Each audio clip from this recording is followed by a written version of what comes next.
Көктемі мен жазы түгілі күзі мен қысының өзі жаймашуақ жылы болып келетін өңірде туып өскендіктен бе қайдам, Майгүл қолдас қызы Жаппарова ханым тым ерте есейді. Балиғат жасына жетер-жетпестен өзге қатар құрбыларынан ерекшеленіп тұратын, кеуде тұсындағы қосанары бұртиып, кеудесі бұл түйіп, бозбалалармен челіккен жігіт челеңді еріксіз өзіне қарай тартатын. Сұлуға сұқтанбайтын жан бар ма? Оған сырттай ғашық болып, өздерінше меншіктеп жүрген үлкен кіші көптін. Мұның үстіне әуелетіп ән салып, би билеп, жазу сызудан да хабары бар болатын. Тіпті мұнысымен кішігірім ұжымдық жинақта да көрініп үлгерген. Бұл қыздың тым ерте есеуінің тағы бір себебі әкесі қолдасын аты шыққан алқаштығын. Анасы Рахима жеңіл жүрісті жан еді. Ағасы Шерхан төбелестің түбін сүретін. Әпкесі Калимада жігіттермен сүйісумен олардың құшағына құлай кетудің қаш шеберетін. Әрине, ойраны түскен отбасындағы аура мен пессимистік психологиялық ахуал бойжеткенді мына ғажайып өмірден бейтарап қалдырған. Соның әсері болса керек, ол кешқұрым мезгілде жігіттермен қыдыруды, аймалап өбісуді ұнататын, әрі онысын өзіне ерсі де көрмейтін. Ғашықтық пен жігіт құмарлық дерті бойын билеген бойжеткеннің бұл қылықтарын әй дейтін әже, қой дейтін қожа табылмайтын. Арман қала Алматыдағы медицина академиясын аяқтап үлгерместен Көктөбені кезіп, төсегі рахатын көріп қалған қызды еріккеннің бәрі ермек ететін. Жоғарғы курста оқитын жылтыңбайлар мен алып қаланың қылтыңбайлары өздерінің үшкір найзаларын оның көлшігіне қайта-қайта батырып алудан әсте тайынбайтын. Ауылдағы ата-анасы мен аға, әпке бауырлары оны дәу доктор болады деп пәруайлар пәлек болып жүрген. Бір жолы мынандай сұмдық оқиға болды. Сайлауға түсіп, бағын сынап көрмек болған дәудекей қапелімде Майгүлді кезіктіріп қалады. Бұл кезде ол аудандық ауруханада қатардағы қарапайым гинеколог дәрігер болып істейтін.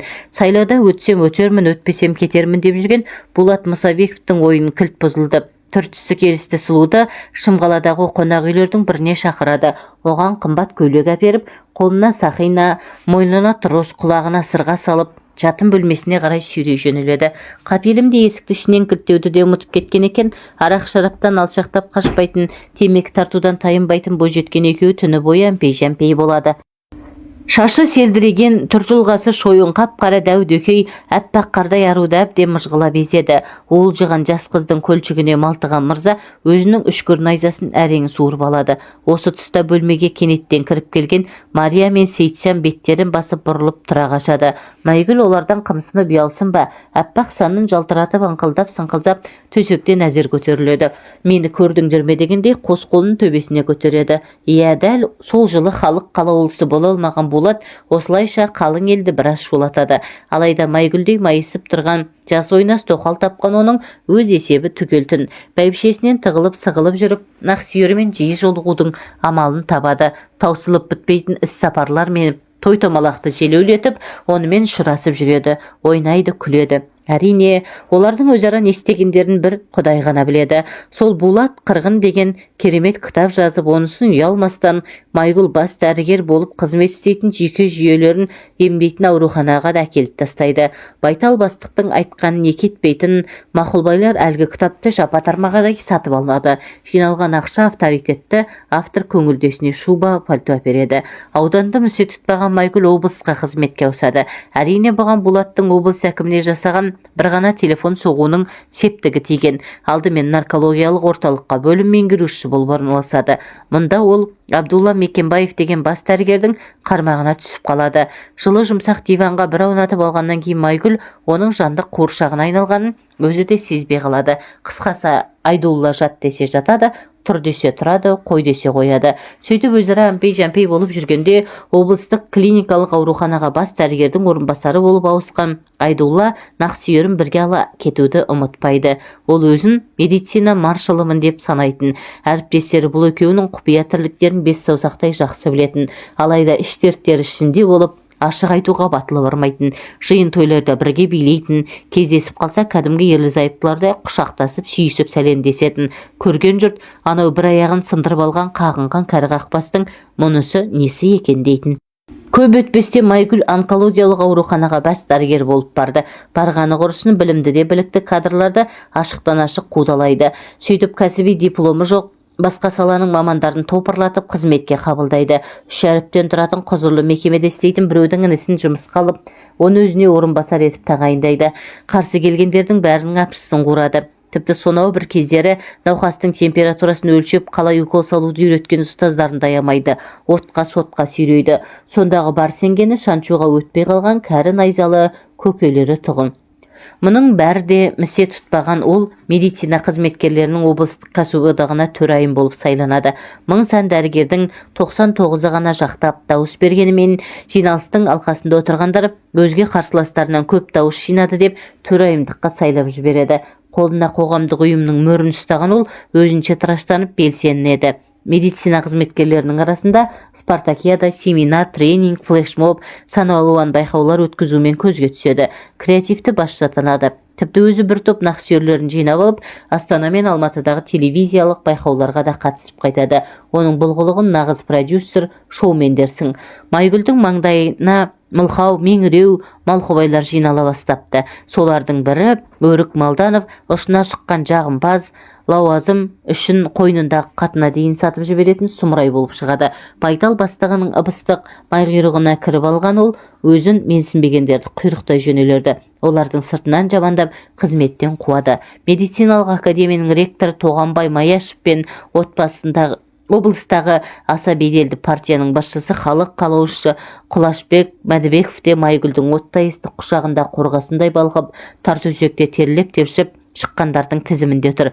Халық қалаулысының сенімді көмекшісі Рустам Байымбетов те көпті көрген келіншекпен бірге түнеу бақытына бөленген. Бұған Алматыдан ауып келген Әбит Мастанбеков тәрізді тағы біреуді қосыңыздар. Қысқасы Майгүлдің айы оңынан туып тұрып, ақ деген алғыз, қара дегені қарғыз. Кез келген нақсүйер көкелерінің тілін тауып, көңілін көтеруге тым шебер-ақ. Қызметке өңкей байынан ажырасқан жесір, жеңіл жүрісті, теріс қылықтыларды жинап алып, ондайларға қажетсінгендердің қышуын қандырып жүргеніне мәз мейрам. Сондайлардың бірі жылдың үздік дәрігері ретінде алтын ине жүлдесін жеңіп алған. Енді бұған күлесіз бе, жылайсыз ба, ерік өзіңізде. Неке тойы болмаған, үстіне ақ көйлек фата қолына ұстамаған Майгүл баймен көлеп жүріп бір емес 100 жігіттің 100 емес 1000 мырзаның көңілін оп-оңай тауып үлгерген. Кәдімгі 1000 бүртін хикаясындағыдай керемет күй кешкен. Ең алғашқы байы Серімбет Мұсаевтан Рабиға есімді қызы бар. Оны өзгелерге сіңілім деп таныстырып жүрген көрінеді. Одан кейінгі Булат, Айдулла, Құлашбек, Тоғанбай, Рустам, Әбит біз біле бермейтін тағы басқалары тағысын сол сияқтылар толып жатқан сал серлері әбден сілікпесін шығарғаннан кейін бе, соңғы кездері сауық сайранға, жігіт аулауға кемірек шығатын көрінеді. Әйтпегенде ше, 40-тың қырқасына шығып, белі мен бұты бірігіп кеткен кәрі қаншықты қайтсын қасқалар. Жылмаңдаған 20 жасар бойжеткендер мен отбасын ойран еткен 30-дағылар тұрғанда, 45, ягодка опять деп өзін-өзі жұбатып жүрген жан кейде тобасына келгендей болады. Басына орамал тартып мешіт жағалайды. Онысы Алла тағаладан кешірім сұрағаны ма несі екен? Демократия демекші, әркім ойына келген істейтін, әркім қалаған адаммен жүретін, ойнап күлетін, тіпті түнеп алатын зымиян заманда Майгүл секілді маймылдан ауырақ жүріңдер мырзалар демекшіміз. Әтпесе ол біріңді 8 жылға соттатып, енді біріңді тентіретіп, тезек тергізіп жіберуден әсте тайынбайтын тәлпіш. Мына ғажап өмірде махаббатта жолы болмаған, тойы болмаған қыз өзінің бар ашу ызасын ашшылау, арақ шараптан, көк түтінді темекіден қала берді желіккен жігіттерге қылмаңдаумен ғана тояттағысы келген тәрізді. Айдың күннің аманында осындай адасушылардан сақтансын дейік ағайын. Мектеп кезінен жүріп жүрген жігітім әскерге кеткен. Барған соң екеуміз үйленеміз деп хат жазып, екеуміз уәделесіп қойғанбыз. Бірақ туған жеңге бір құда баласымен таныстырып арамызға түсті. Менің жігітім бар, маған уақыт құртып әуре болма деп айтып, екеуміз бірінші таныстықтан соң қоштасып кеткенбіз. Бірақ ол 2 күннен соң алып қашты. Аяқ асты танымайтын жігіттің жары боп шыға келдім. Шынымды айтайын, күйеуімнің түрі маған тымынаған жоқ. Менің қиялымдағы адам басқаша болатын, бойы да кішкентай. Оның қасында мен сұлу үлпілдеген жас едім. Өзімді оған қимай қит етсе, мен саған амалсыздан тегем, ұнатпағам деген сөздерді көп айттым. Содан ба ол бірте-бірте мені қызғанып, үйде ұрыс керіс көбейе бастады. Оған қоса адуынды енем бар. қит етсе мені жамандап, қатының сылаңдап, айнаның алдынан шықпайды деген сөзді қосып, күйеуімді қайрап қоятын. Уақыт өте көшеде өзімен өзі кетіп бара жатқан еркек көрсе, мынау саған келіп кетіп бара жатыр ма деп көрінгеннен қызғанып, жұдырық ала жүгіретін болды. Ақырында ішімдікке салынып, берекеміз кетті. Мен сенімен тұра алмаймын деп киім кешегімді жинап, әке шешеме, күйеуім мен енемді жамандап, төркінмен қайтып бардым. Ішіме сыйған қыз сыртыма да сияды деп, мамам марқұм құшағын жая қарсы алды. Бірақ ағам мен ініме менің қайтып келгенім жақпады. Жеңгем мен келінім де көзім ала бере, өзара сыпсыңдап бөтен екенімді кәдімгідей сездіретін. Шешем, жеңгем, келінім бәріміз бір үйде тұра алмадық. Әсіресе үш үйдің балаларының басы піспеді. Ақырында қаладан пәтер жалдап, 2 баламмен көшіп кеттім. Өз арбамды өзім сүйрегенім жөн деп шештім. 2 баламен қалада өмір сүру оңай емес екен. Ай сайын пәтерақы деген келеді де тұрады. Аттап басқаның ақша, бәрі сатулы. Түн ішінде 2 балама білдірмей көп жылайтынмын. Енем мен күйеуімнің ұрысынан қашқаныммен өмірдің қиғындығынан қашып құтыла алмайтынымды жақсы түсіндім. 2 жылда 4 пәтер ауыстырыппын. Қарап отырсам, енді жайғасып көңіл жайлана бастағанда келесі айда пәтердің ақшасы көтеріледі дегенде естейсің. Амал жоқ, арзанын іздеп, әркімнен қалған қырғоңды жуып шая беруде қажытып жібереді шыны керек. Жалғыздық жанға батады екен. Әсіресе көпшілікке қосылғанда қатты сезіледі. Туыстардың тойына бара қалсаң, күйеуі бар сіңілдерімнің абырой беделі менен биік, ал мен елеусіз бір шетте қалып кете берем. Сол себепті көпшілікпен араласуды да шектедім. Өмірдің мәні қалмағандай, осымен бар қызық біткендей жынданып кете жаздадым. Бір күні құрбым үйге жылап келді. Байым ұрды, сүйтті, битті деп жамандады. Мен осы уақытқа дейін оларды ең керемет отбасы, бақытты жандар деп сырттай қызығып жүруші едім. Мынауына таң қалдым. Солай сіңілдерімнің өмірлерін іштей зерттедім. Қарап отырсам, ешқайсысының байы оңып тұрған жоқ. Бірі тойда ішіп алып маймыл болады, біреуі көпшіліктің көзінше әйелін шешесінен сыбап масқара етеді. Үшіншісі жатып шер шалқау, идеал еркек көрмедім. Мыналардың қасында менің күйеуім тәп-тәуір екен ғой деп кетіп қалғаныма өкіндім. 10 жыл сайын тамыз айында балаларына мектепке қажетті киім кешегін түгендеп беру үшін қалаға келетін. Ондай кезде үйге кіргізбей, өзім де шықпай балаларды сыртқа шығарып жіберіп отыра беретінмін. Бұл жолы ілесіп барып, тамырын басып көрмек болдым. Сөйтіп екеуміз балаларға киім әперіп, дәмханадан тамақтандық. 2 балам екеуміздің қатар отырғанымызға шын қуанып, ерекше көңілденіп кетті. Сонда да бірге болайық деп айтуға көкірегім жібермей отырдым. Кеш түсе бастағанда ол бізді үйге әкеп тастады. Үлкенімнің есі кіріп қалған, ал кішісі әкесін ерекше жақсы көретін. Папа, біздің үйге бір күн қоншы деп жыларман болды. Сол түн екеуміз көп сөйлестік. Екеуміздің қателік жасағанымызды түсініп, балалар үшін қайта қосылуға шешім қабылдадық. Ертеңіне көлік жолдап бізді ауылға көшіріп әкетті.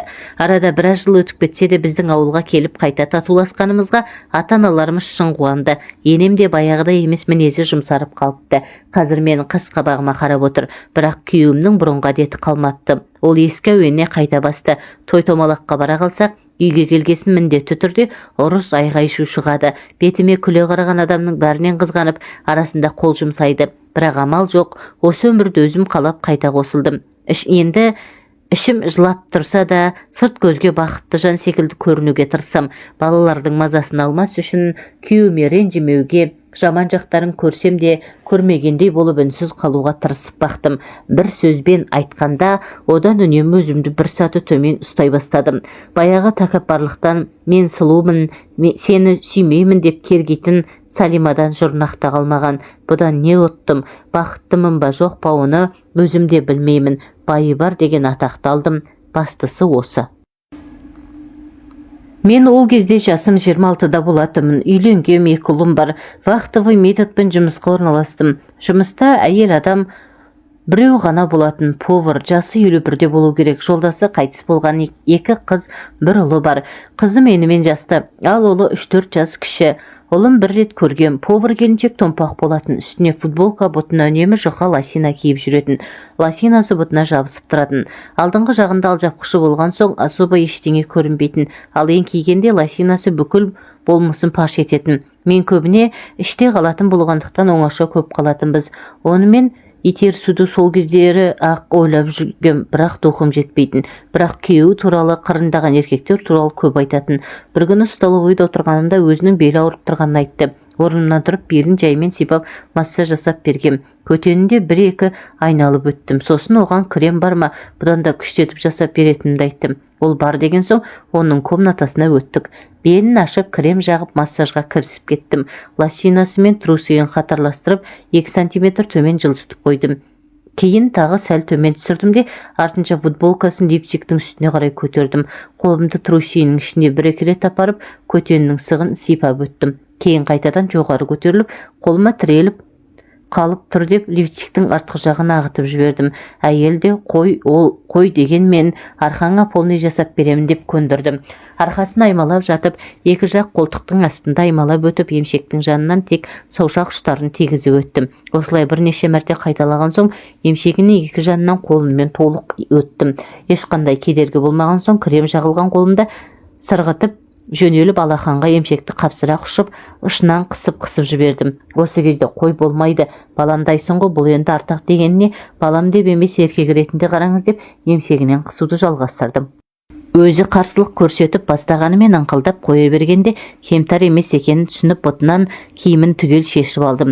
Аузымен қойлап жатса да қолдар еш қарсылық танытып жатырған жоқ. Мен де шалбарым сыпырып тастадым да 4 тағандап тоңқайып тұрғызып уже суланып тұрған астына тығып жібердім.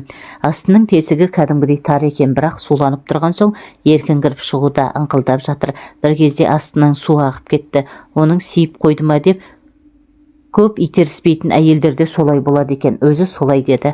10 минуттық арпалыстан кейін дәл сол позада астына ағызып жібердім. Ол сылқ етіп қисая кетті. 1-2 рет бітіріп үлгеріпті. Мен киімімді киіп жатқанда ол душқа кіріп кетті. Ал мен өз бөлмеме кеттім. 15-20 минут жатқаннан кейін қайта асханаға бардым. Артынан құшақтап қолымды астына тығып жібердім. Астына саусағымды салғанда асты соланып өзден ырси бастады. Дереу киімін төмен түсірдім де астына мүшемді тығып алдым. Осылай асханада 20 минуттай итерістік, аңқылда дөй түсті. Осы жағдайдан кейін ыңғайға келген жерде итеріп алып жүрдім. Бірде удай мас болып барып таңғы 3-ке дейін итерістік. Мен мас болған соң 5 сағаттық итерісте тек 2 рет бітіргенмін, ал оның үстінде бітіріпті.